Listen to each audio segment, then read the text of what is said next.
Because Aibo amen. Aibo hallelujah. Ndicela uqale ndithathe ithuba ndihloniphe kakhulu ubukho bomfundisi we-district. Umfundisi uSishisa. Amen. Hallelujah. Amen. Ndibulise kakhulu abefundisi abakhoyo phakathi kwethu. Amen. Mfundisi uChiya. Amen. Hallelujah. Amen. Bulise umfundisi uMiya. Amen. Omiya ke kuthi kwaXhosa ngogcwanini.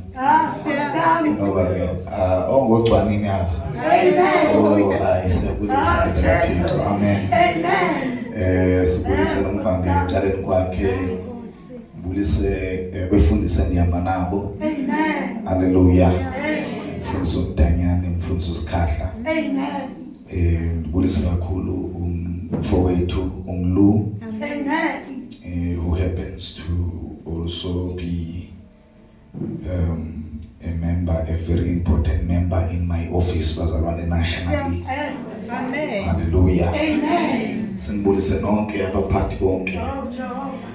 Sinibulise bazalwane. Ndiyavuya ukunibona. It has been my prayer and wish into yokubana ndizohlanganisa amehlo nani. Sotobe. Siyanibona bazalwane. Amen. Let me just greet you all bazalwane.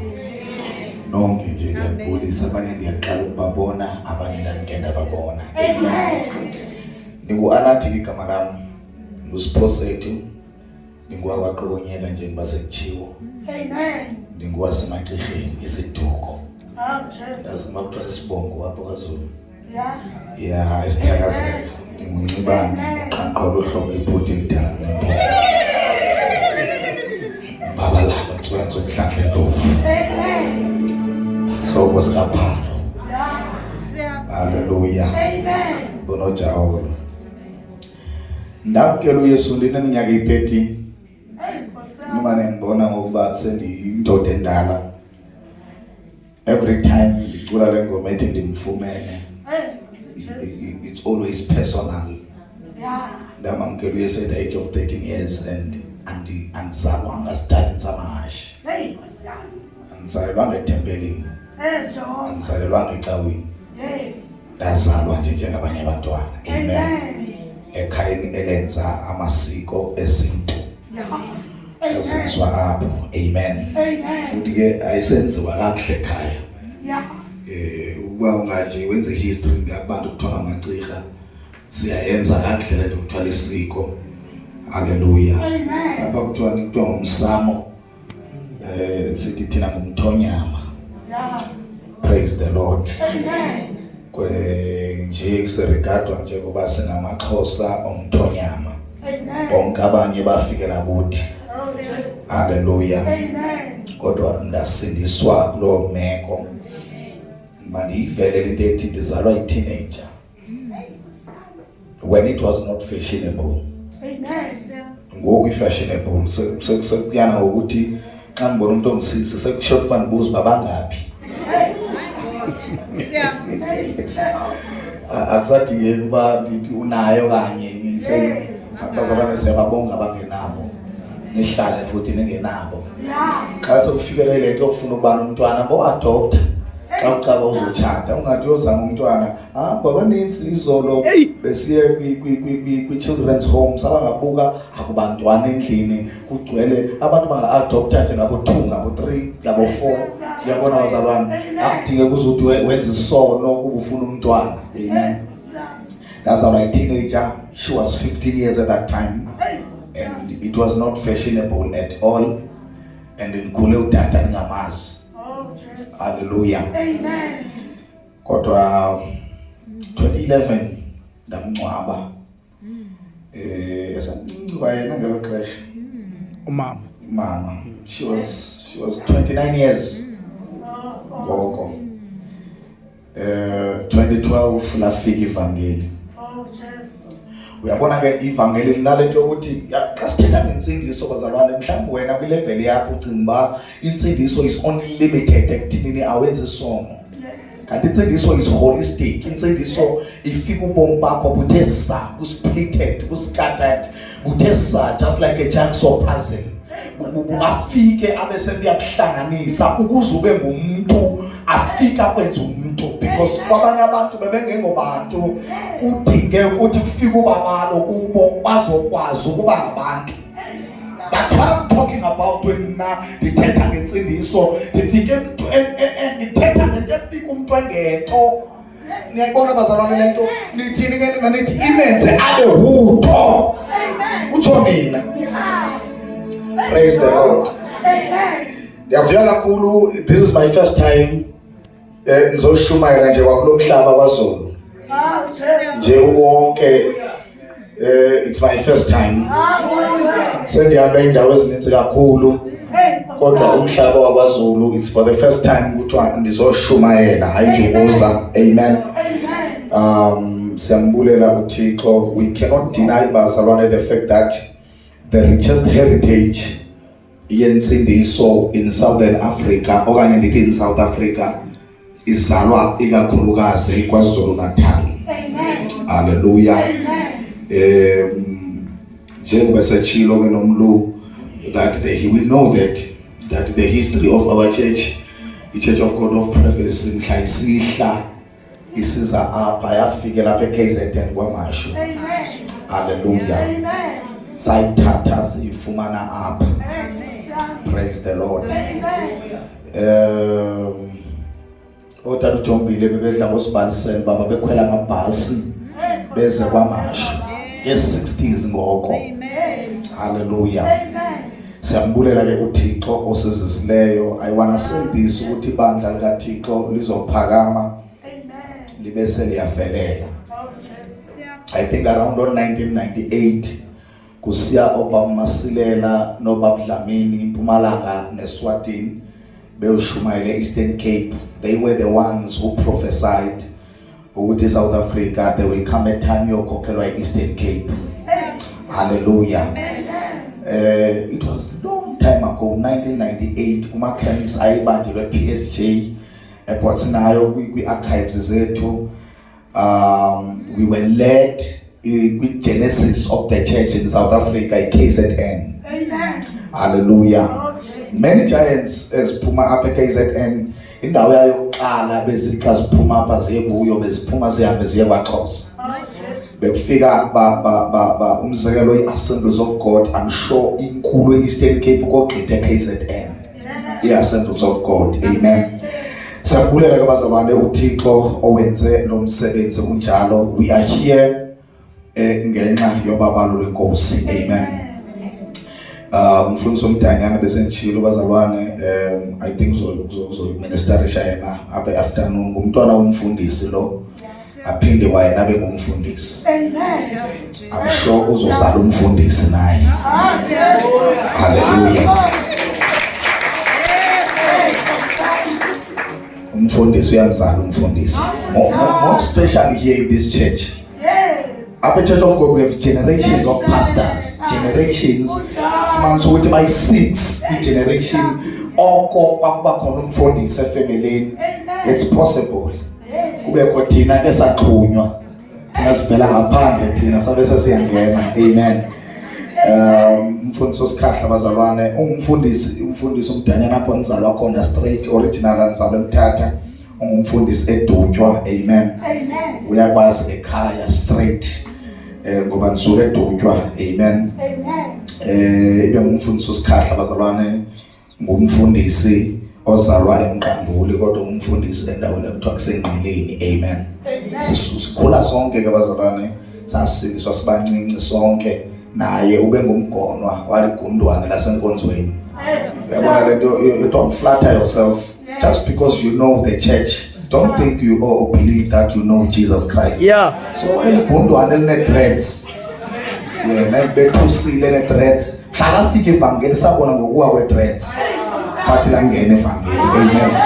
So don't mistake this just because uselelwe enkonzweni ucimba uyazi too much inkonzo. You don't know anything. Amen. Asithethe ke bazalwane ngale encounter abazokhumbula kwi-Easter yethu, i-theme yethu ibisithi a personal encounter with God. Amen. Hallelujah. Ukuhlangana noThixo. Now sizothetha isikakhulukazi ngokuhlangana noYesu, a personal encounter with Jesus. Because xa sobuyumva bazalwane kuGenesis chapter number 32 bazalwane phayana kunale ndoda egama linguJacob. Sesiyaqalisa bazalwane. Sizofunda nje just one verse bazalwane, which is John chapter number 4. Umuntu ujokwazi ukukhawulezisa bazalwane nje, John chapter number 4, then ezinye scriptures sizozireference abese siyathandaza egameni lika Yesu. Kukhona umuntu okhona la, ukhona umuntu okhona la, ukhona umuntu okhona la, ukhona umuntu okhona la. Ukhona bazalwane ongasifundela very fast, John chapter number 4. You can just start bazalwane noma ku verse number 5. Amen. Amen bazalwane. Yes. Ngizofunda bazalwane iNLT iphinde ngifunde ngesizulu. Yes. Siqala ku chapter 2 verse number 5. Verse number 5. The NLT ithi, eventually he came to the Samaritan village of Sychar, near the field that Jacob gave to his son Joseph.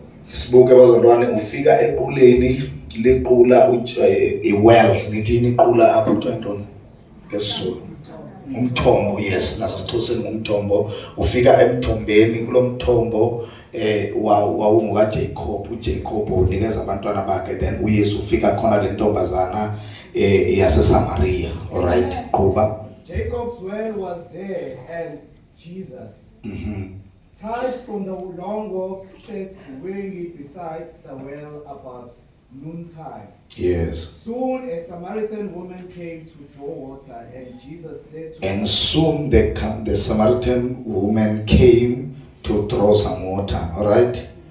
"Please give me a drink." And then kwaqala conversation bazalwane, kwasekuqala inkulumo, kwaqala ukuthethathethana between the two. Wase eqala uYesu evela ecela amanzi. Likhona bazalwane bami. Nje my start conversation, Jesus is asking for something. Uvela uYesu esenzani bazalwane? Ecela. Because every time you encounter Jesus, uyovela kunokuthila kucela kuwe. Likhona bazalwane bami. Every time when Jesus comes, kunento afuneka ayicele kuwe before abe sekunikeza something. So qala conversation, kuqala incoko, kuqala ngesixhosa impixwano, because ayiyona incoko evanayo le. It's a conflict. Kuqala lento singathi i-conflict between abantu ababini. Iqala lempixano kwaba bazalwane, uthi uYesu ngicela amanzi. Aphendule lo wesifazana athini? He was alone at the time because his disciple had gone into the village to Yeah. buy some food. Yeah. The woman was surprised, for Jews refused to have anything to do with Ithi Samaritans. intombazana asinabudlelwano thina maJuda nani maSamaria. All right, qhuba. She said to Jesus, "You are a Jew, Yeah. and I am a Samaritan woman." Bazalwane, iSamaria, it's a mix ngabantu, not to offend anyone, but ngabantu abangena buhlanga. Khona abantu ke mthu ngamakhaladi. Ababantu masithethe inyaniso ethi ngabantu abangena buhlanga. Amen. Because by mix ye-race ezimbini. Yes. So amaSamaria i-mix yamaJuda namaGrike. So they are not originally Jew and they are not originally Greek. Bayinto nje lapha in between. But grey, they are not black, they are not white. Now they don't have an identity. Oh, bazalwane bami. Sivana phe enkonzweni, akukho identity, akukho kuzazi kumaSamaria. Likhona bazalwane. You can continue my brother. Awusawusifundisa umusho sesiZulu, sengiyayithetha mos lento lethi siyayiva ne.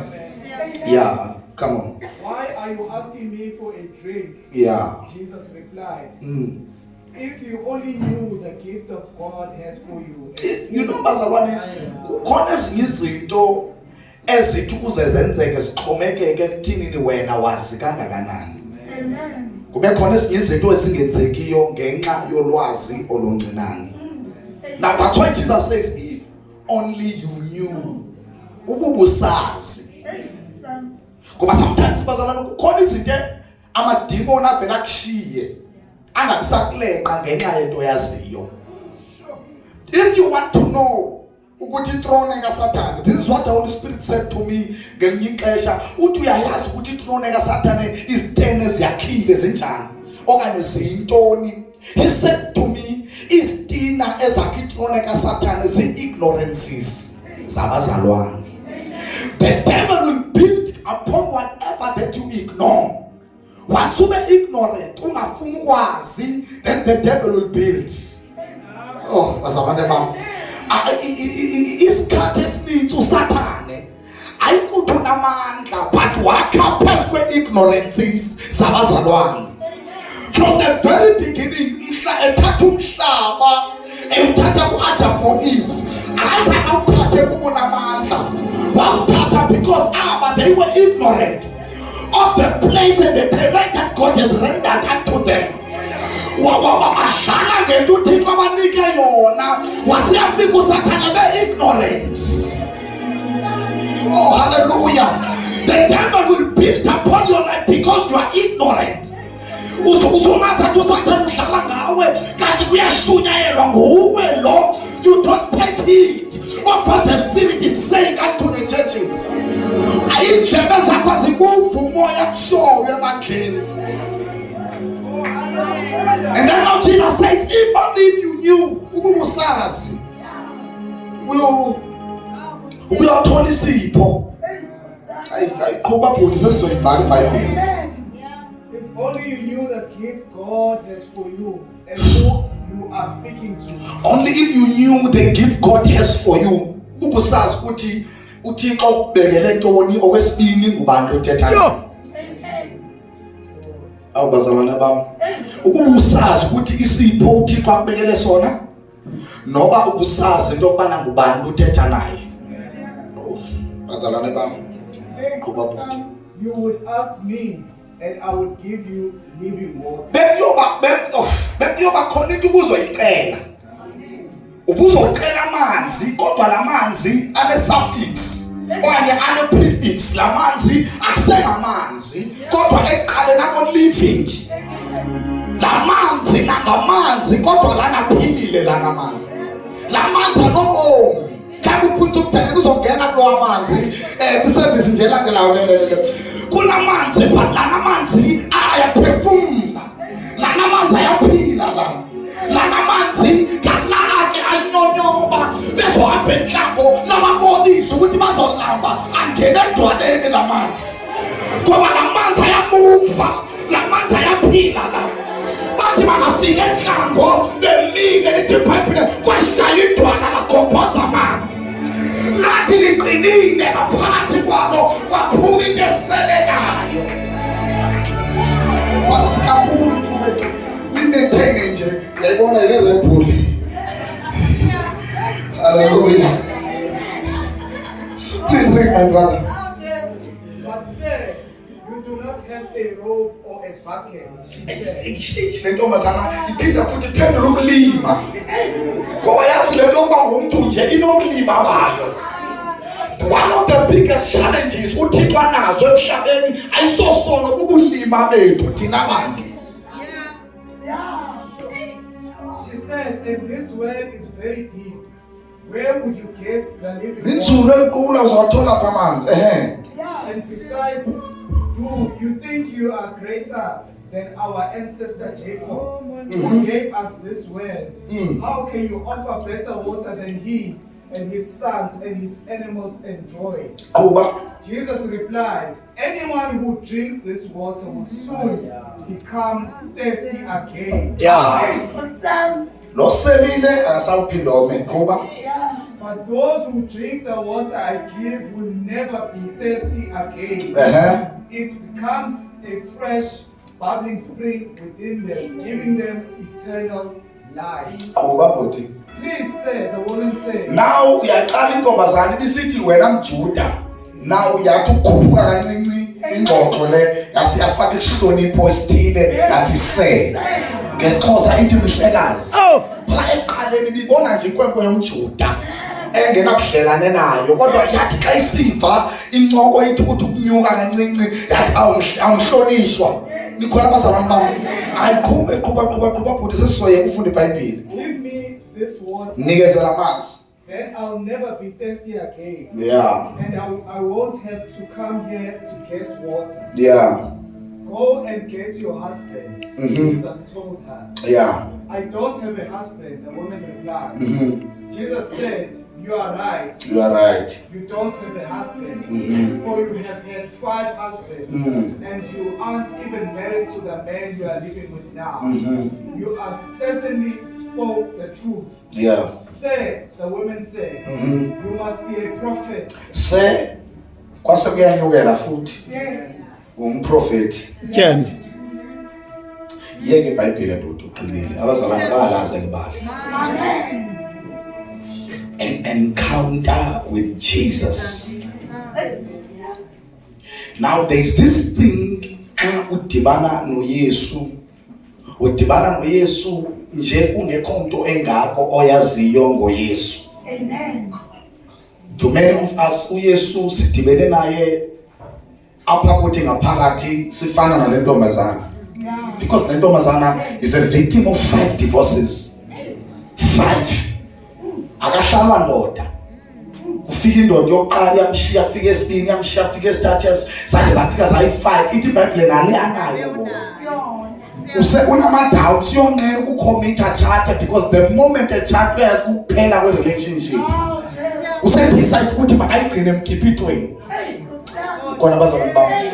It's a very serious problem le ntombazane nayo. Imagine when you feel like you are being rejected. Every time oqala in an issue identity. Identity is a problem. Kubomi bale ntombazana, this Samaritan woman. Because from Samaria, they can't be Jews, they can't be Greek, they have to be in between. At the very same time, akashali one daughter. Every time engena kwi relationship, iBhayibheli lichazelanga labantwana engenzeka wayenawo kunye namadoda wayithathe nabo. Senokwenzeka wayinabantwana abayi5 abangathi zi-choice assorted. Abangafani abechocolate, ababrown, abablue, abayellow, abanamahlelo amile, nangamile, namancinci, namakhala amakhulu, now, bangama-choice assorted. Nisekhona bazalwane. Then now, lithi iBhayibheli usually uyahamba ubheke equleni, ubheke emthonjeni, masefika emthonjeni uyokha amanzi, ufika ingathi lusuku olu-ordinary, kanti akusilo lusuku olu-ordinary. Uya emthonjeni religiously, akusekho nto ya-expectile azohlangana nayo, etimba lusuku nje luyafana nosinye usuku. But lithi iBhayibheli wafika kunoYesu ngasemthonjeni. Oh, nisekhona bazalwane. Umthombo is the same, usuku is the same, but now there is a different man next to the well. Oh, nisekhona bazalwane. The first is the same, ukunqanwa kusekonke kukodwa. But lithi iBhayibheli xa ifika emthonjeni, wafika kunomuntu ongajwayelekile ehleli ngasemthonjeni. Noma isimo sona selesijwayele, but there was a man, an unusual man next to the well, and his name was Jesus. Oh, hallelujah. Because lo Yesu thetha naye ufika intombi iphila ubomi nje as normal as usual njengejwayela. Kuyaphela kufika isikhathi athi noma isimo sijwayelekile kodwa hlangane nendoda engajwayelekile, abahlangene naye abafani nabangahlangene.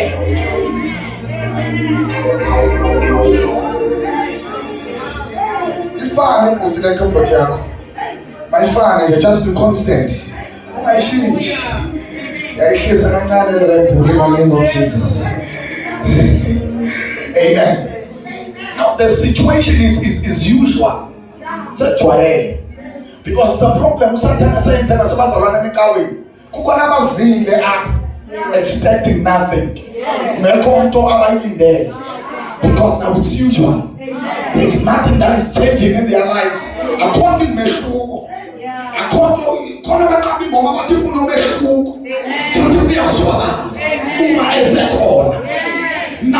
now ukuya kwalentombazane emthonjeni yindawo abayishiyelwa nguJacob. Yindawo yejwayela. Because now the problem of the church yikuthi kube khona abantu abangawi noma bewile bashiyeke besazi kakhulu isonto besengamazi lowo mnikazi besonto. Now it's always a problem when you see what and will in your pants. Ubese ungasamazi umnikazi wesonto. Kodwa ulazi kakhulu lo isonto. Ubazi futhi nekumele bamele ndawo nekumele bangami. Now you have a problem because you know the place but you don't know umnikazi wale ndawo. Bese kufika umuntu ovela hlangane noYesu. When you encounter Jesus even before the church, there is no way you cannot fall in love with this church.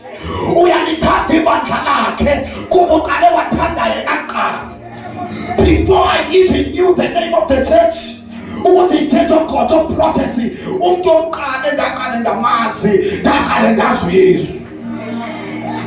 there was Jesus in my heart. Before that, there was one thing that was sure of. Jesus was in my heart.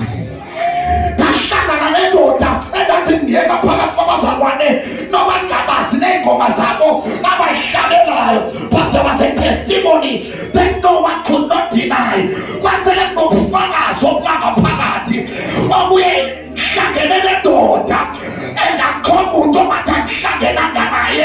I was very confident of the men I have encountered.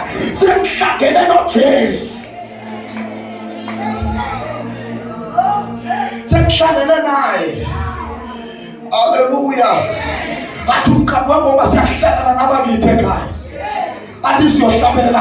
Hallelujah. Oh, hallelujah.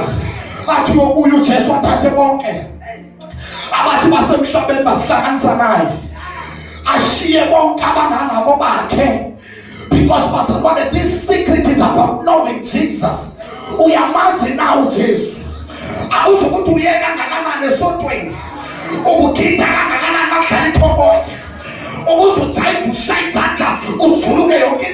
but if you don't know Jesus, you are still thirsty.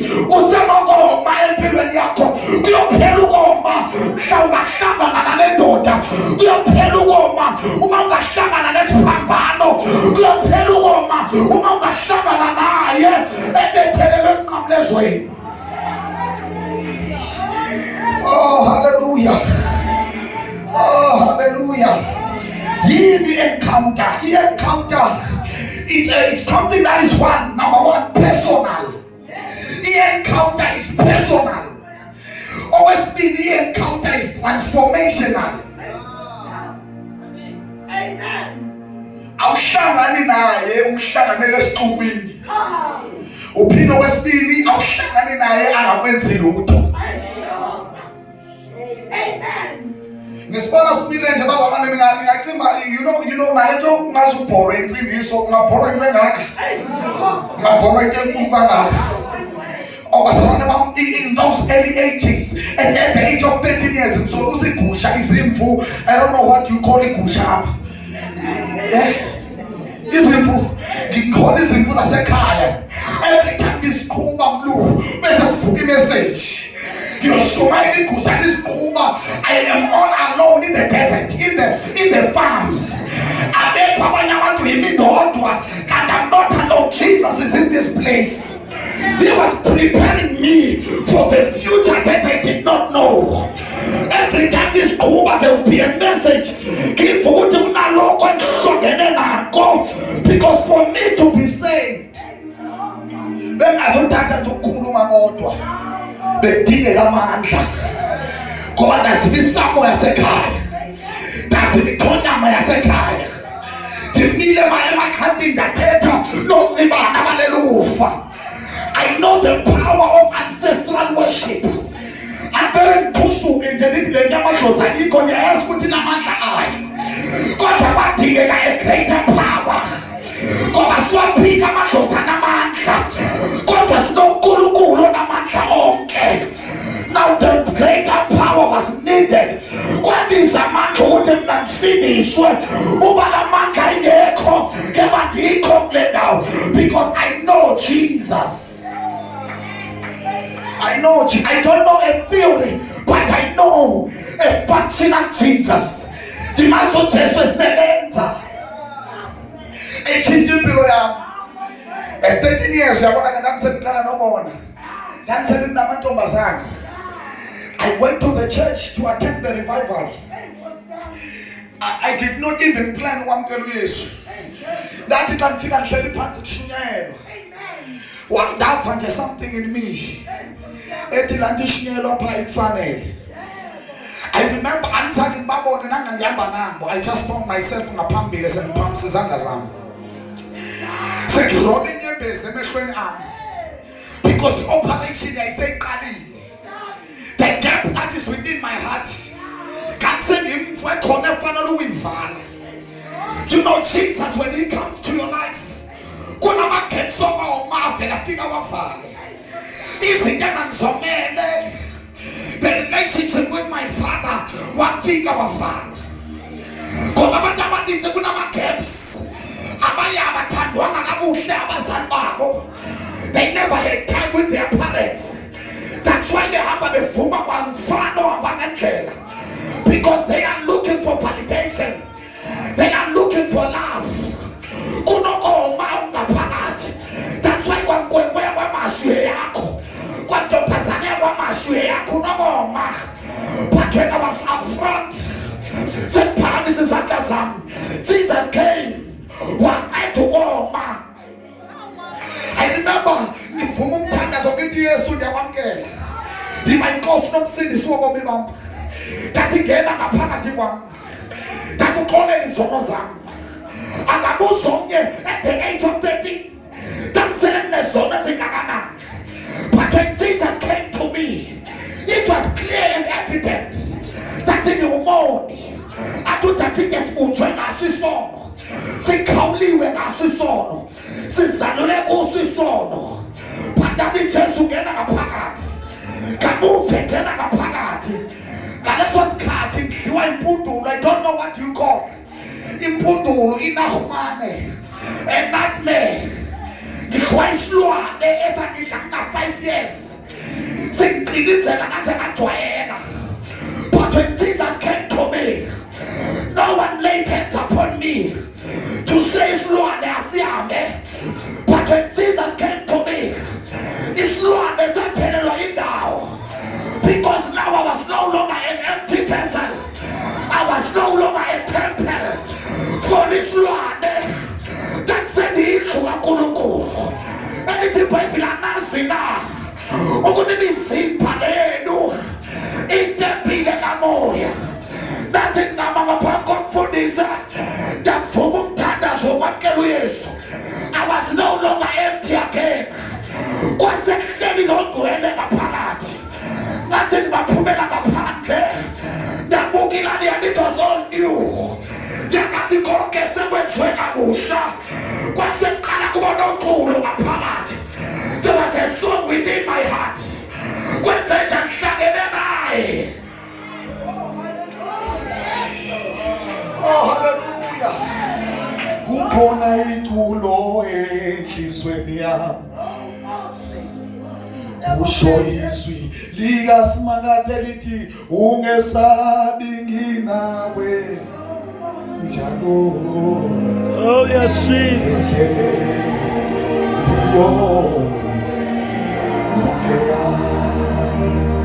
Ungesabi nginawe mina ngithi ke ungesabi nginawe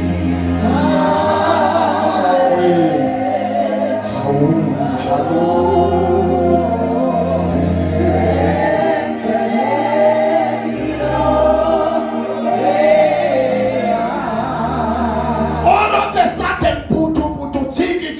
There was a song within my heart. Sengithole konke engihlangene Lento sele ngiyayizwa. At that time I did not know what it meant ukuthi ndamkela uJesu. Kodwa ngakusengizwa uthi ngaphakathi ukhona kodwa ngihlangene naye. Nangayazi ukuthi njengoba ngamkela uJesu sengisindisiwe. But ngathi ngokumamkela, he was evident within me. Ngaqale ngamsebenza, he was working within my heart. I had an experience, and then I caught. No one can come and convince me that there is no God. Take him sweat a cool. I don't care what we kuluma. God will echo people who fast. Oh, mazalane bam. Yamswedo ngashangana naye. Because when we have encountered Jesus, ukama kuthi njalo le. But lo Yesu enthetha ngaye ufika intombazane ngena confidence. Afika ngene ngaphakathi. Selinegama lokuba prostitute. Athi benzanga aba prostitute. Kodwa ngibadalile abaprofeti. Asithi intombazana lithi phambi wathi angahlangana noJesu. Wayenebiphanda awayihamba nayo. Lithi phambi washiya ibiphanda ngasemva. Washiya konke ngasemva wagijima. Wangena ngaphakathi eSamaria wathi mamela nimchazele kunendoda engihlangene nayo engichazele konke ngake ngakwenza. There is a man.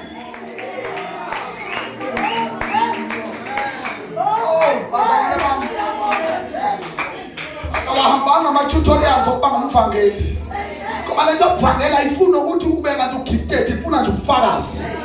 Ubunako ubufakazi will go and evangelize. Lithi iBhayibheli lentombazane yafika ngena eSamaria yathi lalelani. Akashumayeli ngoba itheology yakhe right. Akashumayeli ngoba iBhayibheli seligqibe lonke. But ushumayela ngenxa yobufakazi. I-message yakhe ayizireferences indawo ithetha ngomthombo. Kunendoda engihlangene naye emthonjeni. Igama lale ndoda nguMesaya.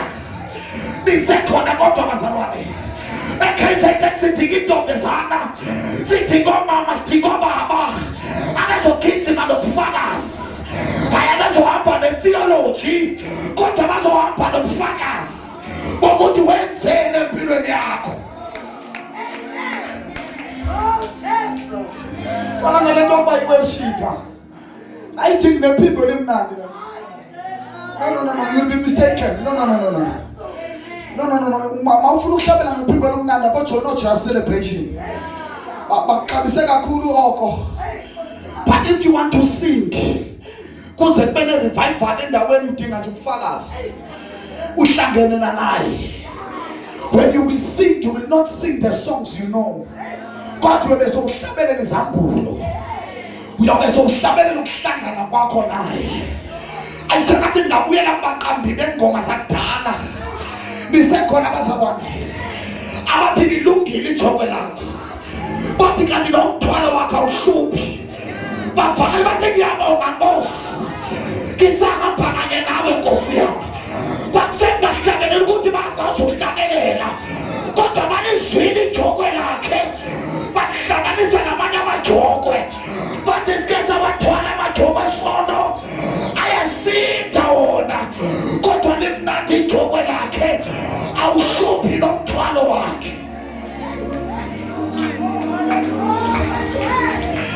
Kwasengahlabeli namaphimbo abamnandi kodwa bakufakaza impilo zabo. Oh hallelujah. Kwasekuhlabelela lento ukuthi lihle izulu, bathi lona likhaya labantwini abalibonanga ebantwini, abaligooglishanga kwi-Google nakwi-AI, kodwa vele kwasuka umoya. Bathi bangokuhlangana noJesu banobufakazi, base befuna ikhaya elikude.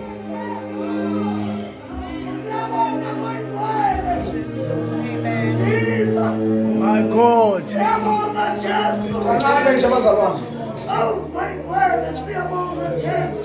Akenu uyabona uba sihamba ezindawo sifike bayedenini sithi you are the head and not the tail. Emntwini ongumhedeni akakholwa ukuthi you are the head and not the tail. Because now people, they don't preach so that a revelation will be perfect. Kuze kuzalwe into okhalwe lomuntu. Nikhona kodwa konzoni. Now encounter is personal. It's a personal relationship. Lo banayo wena no Jesu wakho. Hayi uJesu wethu kodwa wakho wedwa. Yes. Zuna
kuze kube phakade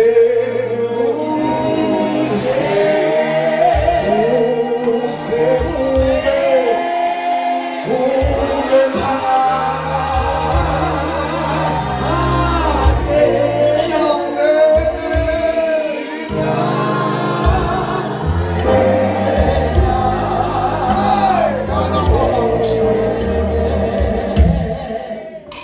oh my God.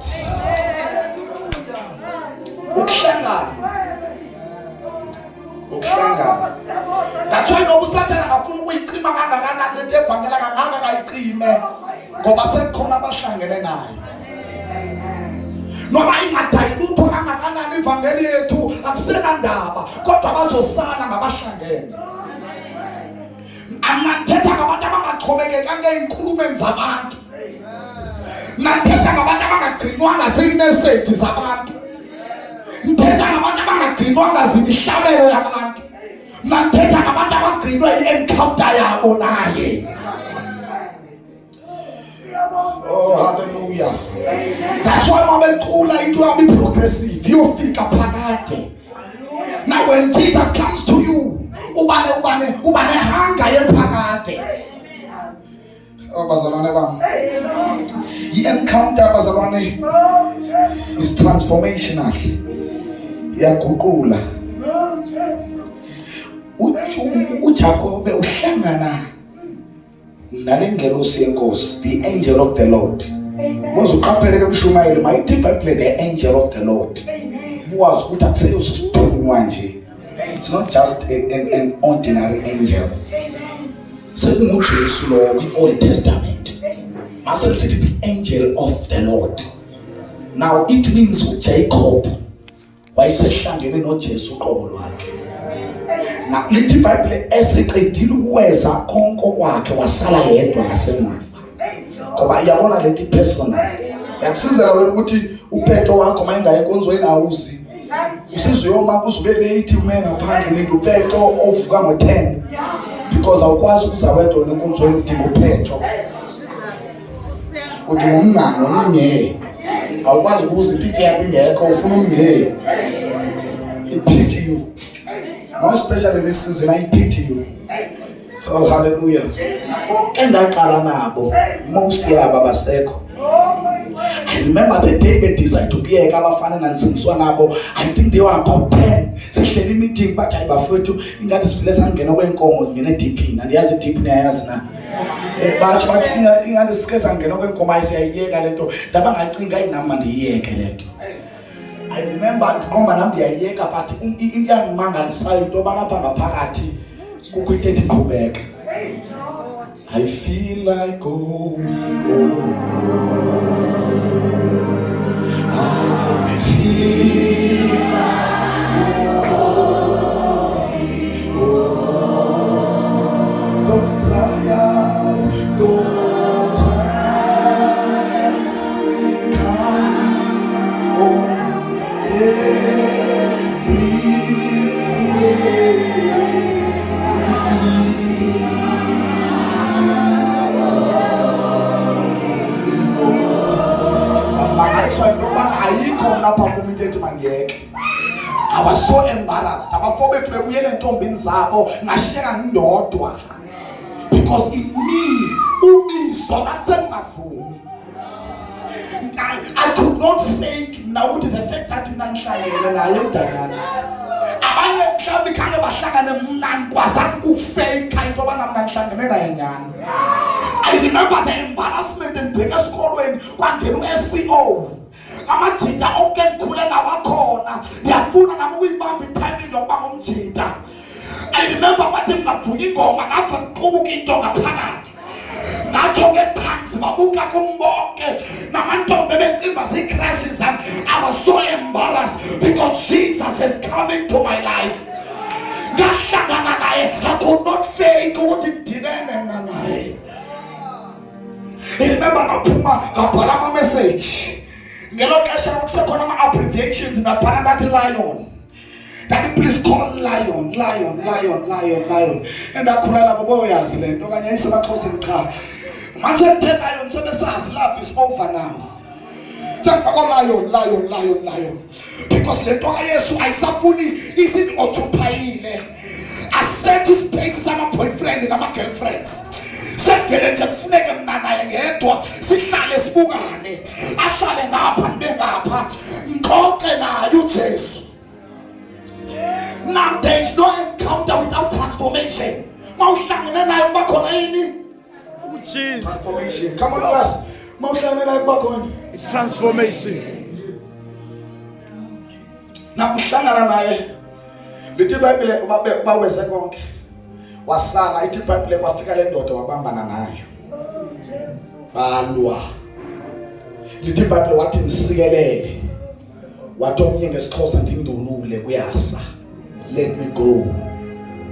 The sun is about to rise.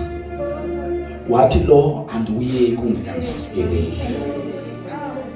Lithi iBhayibheli wasebuza igama lakhe ubani. Wathi omnye nguYakobi. A trickster, a crook, a conman, a con artist. Umqoli wabantu. Owaqola umfowabo bezalwa nje. Lithi iBhayibheli wasembambe ngesithende. Ikhona ndithi ecaweni. Na basiyabuza ukuthi igama lakho ngubani? Wathi omnye nguYakobi. Wathi igama lakho awusenguYakobi. Wena uIsrayeli. Ngoba ulwe noNkulunkulu wehlula. Walwa nabantu wehlula. Now wasebuya lithi iBhayibheli besilwa kuphuka the hip. Kuphuka unyawo. Kuphuka umlenze wakhe. Ngiyayicinga into yokubana mhlabe ibuya abebuyela kuba bayabuza ba Jacob wasuhamba kanje kwenzekeni because mase udibene naye nokuhamba lokho kuyatshintsha okuhlangene naye. I can imagine wayefuna ukuhamba straight lo but akuhambeki straight. Mhlawumbe kudala indinaya lento but bakakuhlalela igospel bophetho bakho femzelo vele kubene into ekhuphukayo nje. Uthi ufuna ukuyifihla vele ingafihleki kwenzeka kunento eyophuliwe kuwe. Nisekhona bazalwane. Kunomnumzalwane ngapha ekubaliswa wayemfana wadecide ukuwa. Wayintombazaneni. Yathi intombazana ngoba sekubamba inceko. Yafonela abanye yathi ngifumene inceko ophetho. Lithi iBhayibheli anonalo phambili wafuna ukuyi-accommodate intombazana. Wadlala umculo edlalela le nceko. Yayiseyiqala ukukhulula uSolomon inceko ngoba inceko ziwana uSolomon bazo. Ziwana uKhayi, ziwana amasuthi. Nikona bazalwane seyikhulula iman of God wathi wafaka incanda nje wafaka ingoma kancane wathi uncanda gama lakho Jesu kuguqa phansi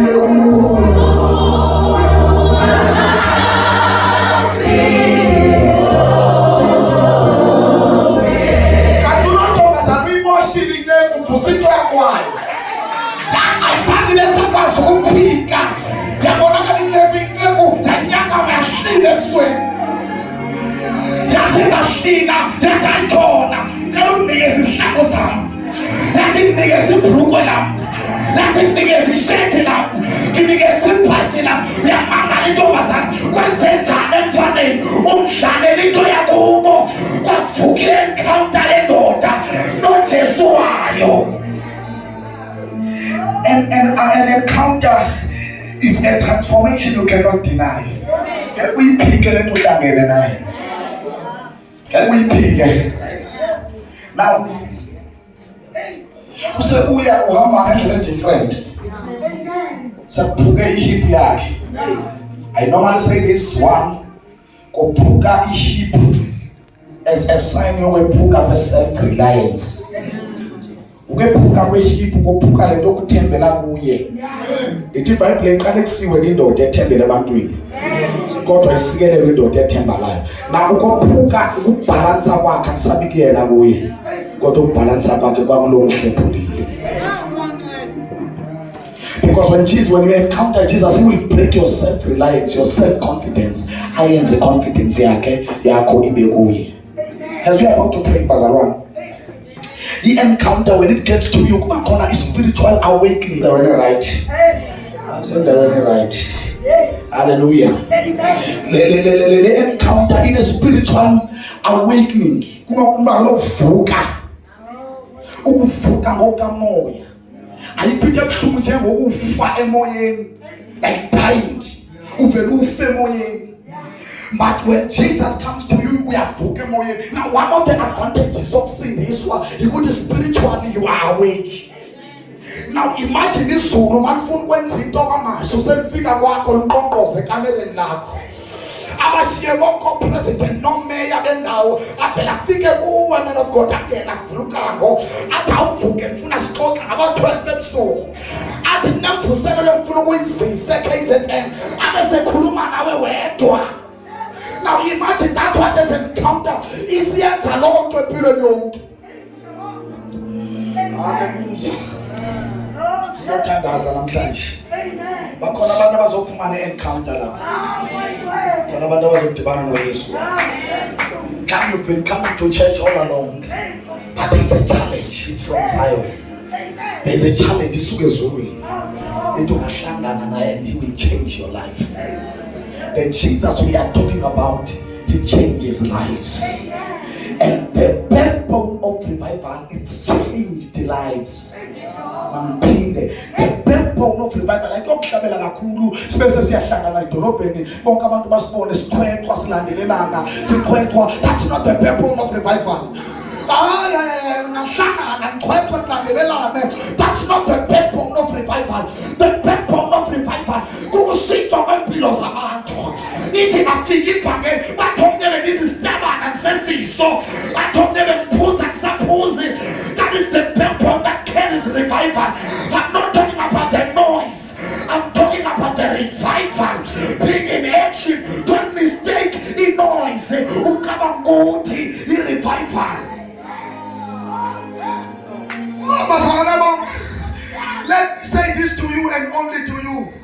Satan, do not allow the devil to fool you to think that noise is revival.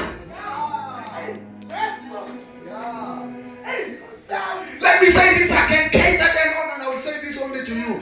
Do not mistake noise in Kabankuti Infusele. Infusele action in Golo. God Infusele of fathers.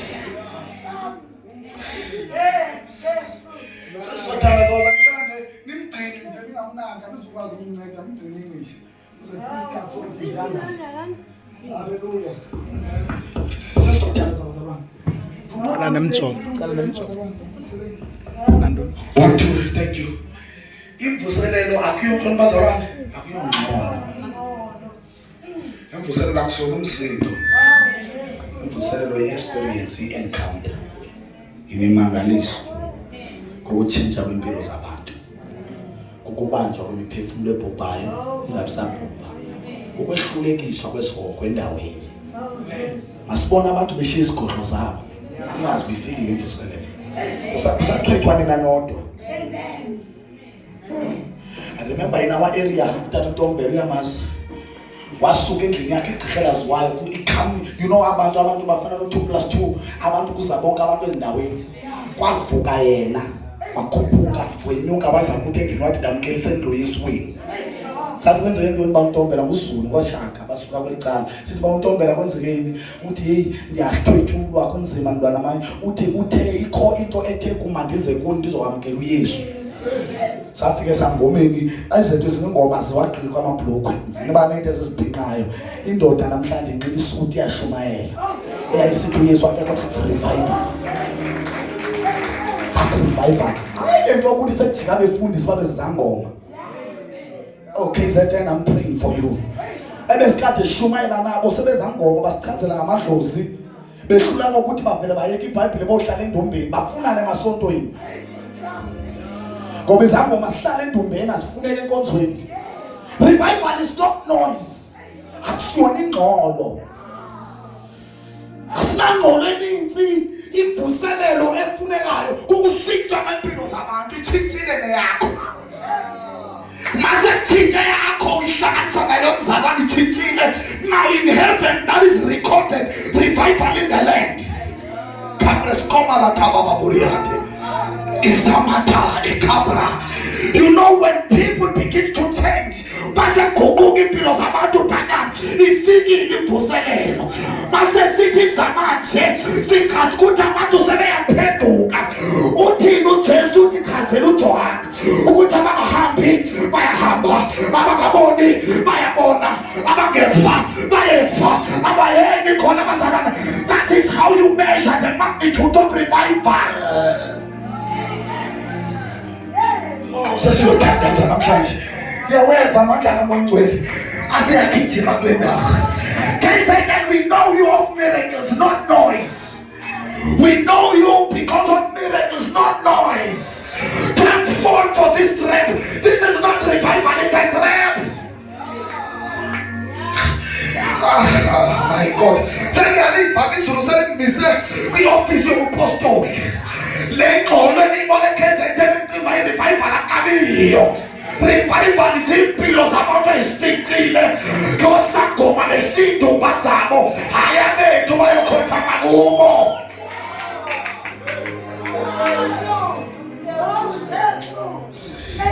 Sibona izangoma thina singena sithi siyamfuna lo Yesu.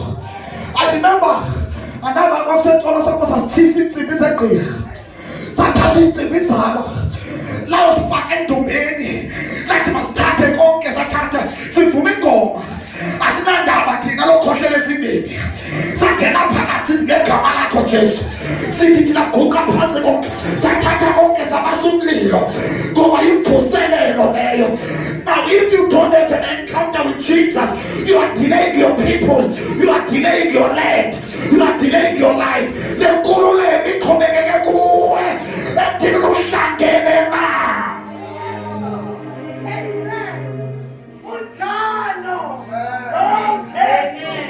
Let me say this again, revival is not noise. The carriers of revival sometimes abanye baba babambe the microphone. I don't have time. There was a man.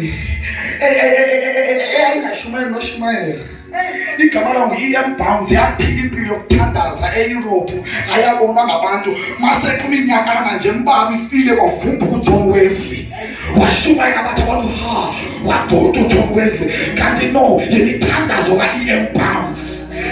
Lento yokuthandazo iseguqweni. Lento encounter namandla emvuselelo ayikho phemsindweni isethini. When did you spend time with the Lord?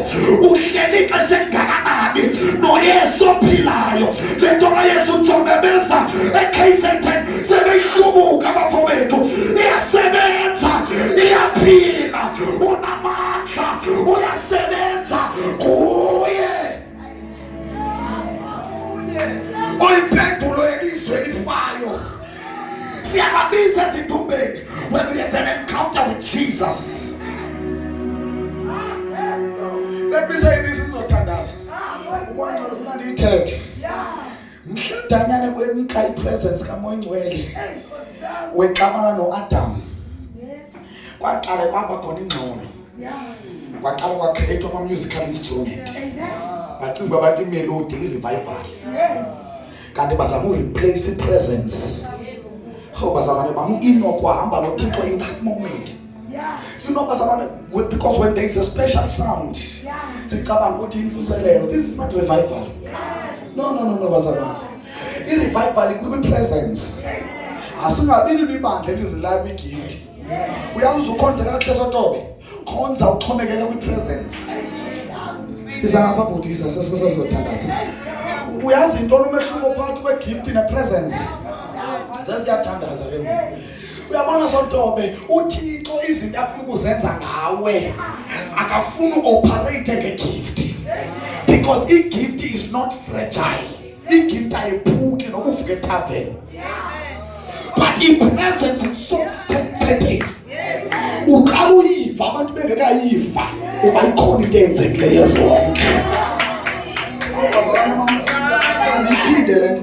Uba ungumuntu wepresence awulinda abantu bade bathi sikubone ethaveni kuqala wena ungekayi ethaveni. Ungekayi emjolweni uve ukuthi apha ngaphakathi ikhona into eyenzekileyo. Ngoba umuntu wakhe wadibana noThixo nyani xa ehlubuka noThixo uyavakalelwa. Yachazela isecret. Uba wonke wadibana naye mamusishi ubuhlungu bokuhlubuka kuye kuvuwa nguwe abantu bengekakuva. Yile ndizandise evangelini kunanamhlanje andixhomekekanga kwigift ndixhomekeke ebukhoneni bakhe ndiyamfana. Siyathandaza namhlanje. We need the church ezoba nepresence hayi gift. No, hayi gift. Hayi gift, no ngama gift. So I said, let me tell you this. The revival of the later church will not operate on gifts. It will operate on the presence. Siyobona abantu abane-action bevusa izidalwa sihleli ku-wheelchair. Abasivusi ngoba bephiwe kodwa kuba bene-relationship right nalo onika abantu isipho. Because i-problem abantu bane-relationship nesipho bamkhohlwa lo obanikeze isipho. Igift yiyo ke liyingozi Sotobe. Igift yiyo liyingozi. uThixo uthi back to fellowship. Simele ngenyawo siyathandaza.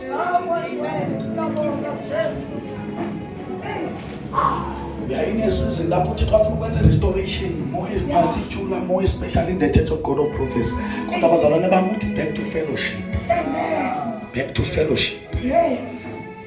Nisiye gift. Because once you entertain a gift too much, that's why niyobalanda ethaveni kuze bazomculela. Kanti mase nirela ku presence kuyovuma isalukazi sineliphimbo elinezikhohlela kodwa kuvele kwehlamandla kube nelifuleni. Kwenze njani i-fellowship? Ngifuna namhlanje it's a very different altar call. Ngifuna abantu abathi ngifuna i-fellowship nayo uYesu. Ngithandaza nobo bantu namhlanje. Ngisusela ngiqoqele nje bazalwane ngisusela. Ngifuna nje abantu abathi mina ngifuna i-fellowship. Lento ye-fellowship ke sisi ukubuza ba nguyo zayo. Ithi iBhayibheli sondelani kuyo uJehova nawe uyokusondela kuno. I've never seen anyone who draws close to Jesus and Jesus never drew closer to that person. Ngifuna ukuqhubeka nabantu namhlanje abathi mina ngiyayifuna i-fellowship. I want to have this fellowship. Samaka. Abantu ngifuna the real thing. Let me say this. Ilenza xa uwedwa, that's revival. Uyabona xa sowedwa ekhusini lakho ekameni bengekho unyakaza umbhede abantu, that's revival, not the one that is outdoors. Namabushala baba yabekamafuya. Ungasudlaleleke mfowethu umbhesele lapho nje. Zikhabonde masuria lamakababone. Ikambreska efamosele mane insala la mane empalaburia ikaleba etombreskalia efafa la mane ita elabrusandre kete palakababuri. Ngicela uzesithandaze nje usondele mina ningezanga la nimhlehlisele isitulo ngasemva. Somebody is about to have a special encounter with Jesus, a special reunion. Yebo. Kona bazohlangana namhlanje. Kunama-altars umoya ogcwele abavusayo. Kunabekhala ufika kube ebusuku abantu belele. Uthi khumbula uthando lakho nalo kimi. Jesus is so relational. Khumbula. Guys, and remember what made you. Remember what made you to be the people you are. How do you redeem revival? You do the things you were doing when you were still at the peak. Khumbula, phathizana zakho namhlanje. Nalo hambo noThixo. Yela baba masanelelele mama. Yesana bila kamana neselele mane. Yela korala babosha nelele mane yale. Kera bosalamila. I promise is others like to say konake. Umnikazi webandle khala mamaburia. Imene kama mamuri. It's a divine visitation. It's a divine visitation. Isalala le khala mamuri. Rika preskontopa. Yasesele mama. Kamo polo papara. Isakas karataka. Efafala mapapara. Yebo. Kemamu. Yekenenemi. Kona sini kamamone. Kenemele. Salamamuri. Ikemande salamamuri. Yahweh command boy to another call. He has been longing for the fellowship with you. God is full and this is God. When take Hashem Fuma now, Jesus is at your doorpost. He is knocking at the door. Will you open? That I may fellowship with you. I want to spend time with you. I want fellowship with you. Give you no so now.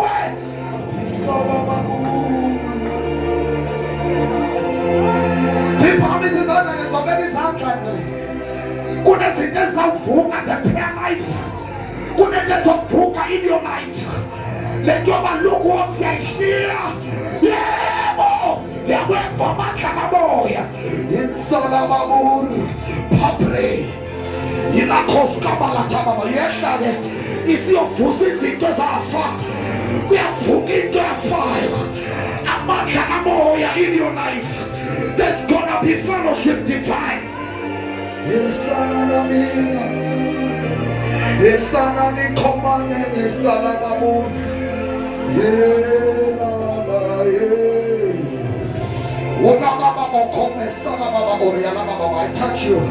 I touch you.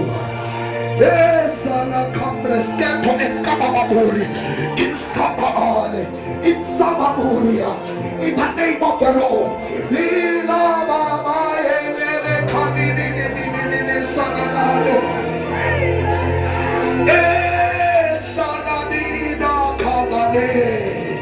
Isatelia braskani kokam ikafas kerepeni ile kebaburi sanani ni mamania sanani a divine fellowship with Jesus ikaske maskafarani isanababuri pade isanani. I touch you isanani kamene.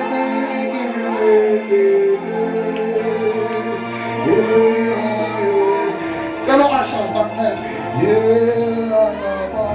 Kuna tesa washa na khatesma. Isalala lili makani.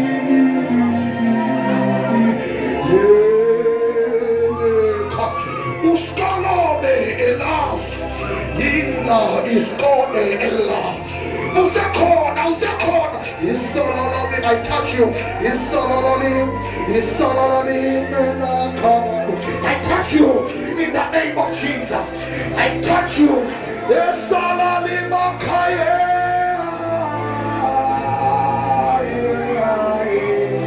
And also,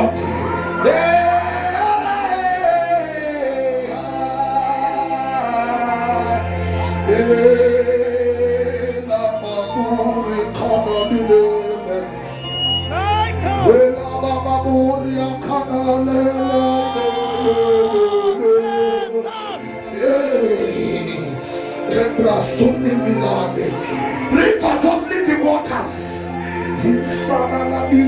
I touch you inside the Cambodia. Your capacity full.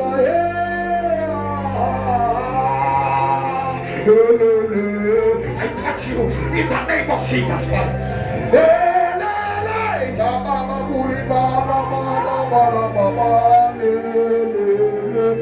It's so demanding.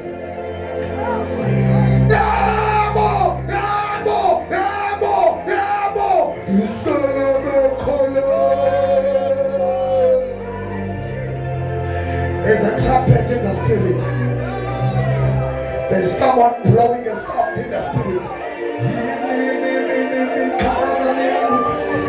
It's a song for revival. It's a song for an encounter.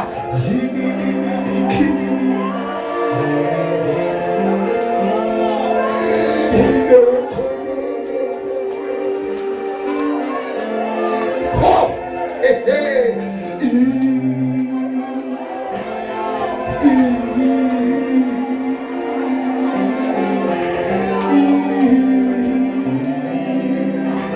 He's calling you by your name.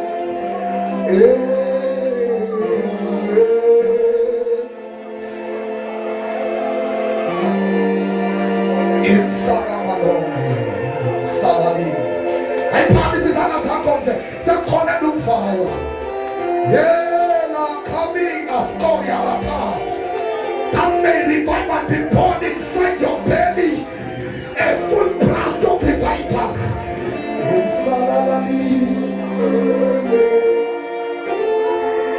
Yes. And change that altars. Revival. Oh. Don't lose your connection.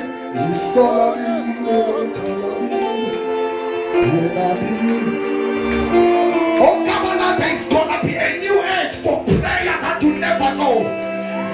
The prayer that is living within me is gonna be manifested in your life. I touch you.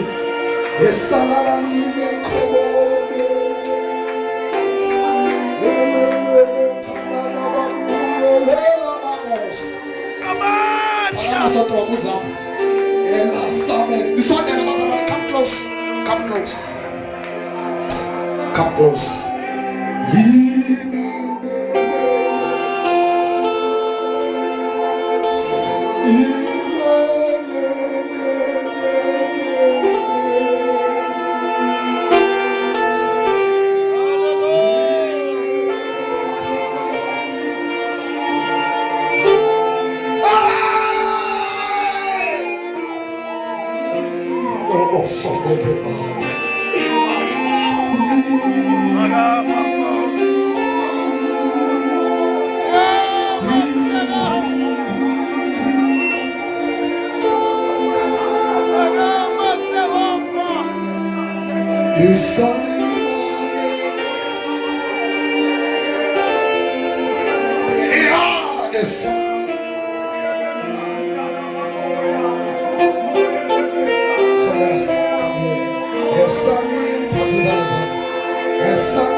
I agree with whatever you are doing, oh my sovereign master.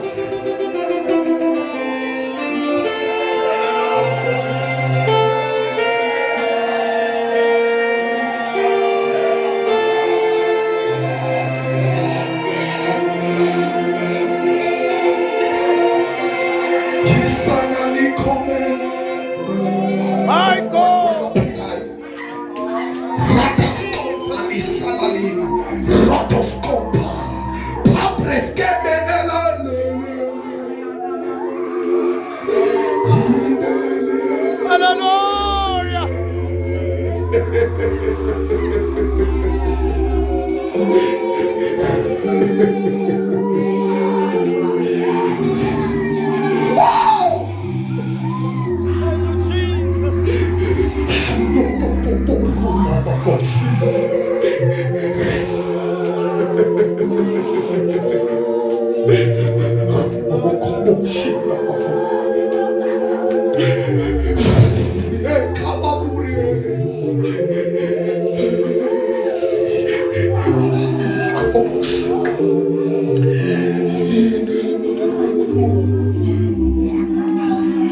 Lift up your hands. Lift up your hands. Come on, soul. I pray in the name of Jesus.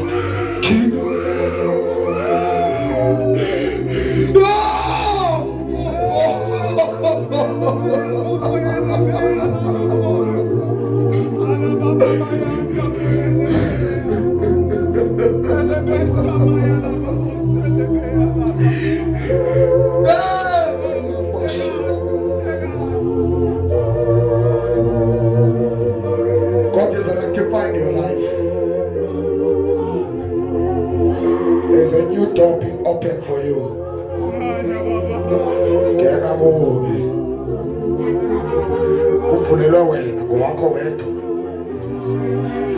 In the name of Jesus Christ.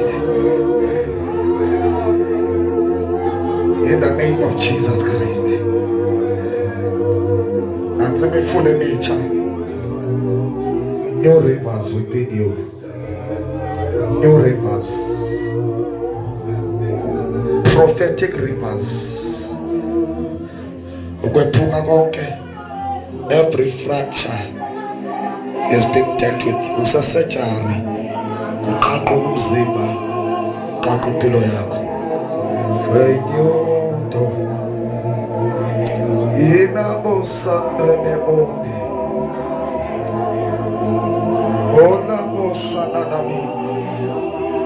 A personal encounter with Jesus. Come here. Come here. Yes, Sonamina Lebosan.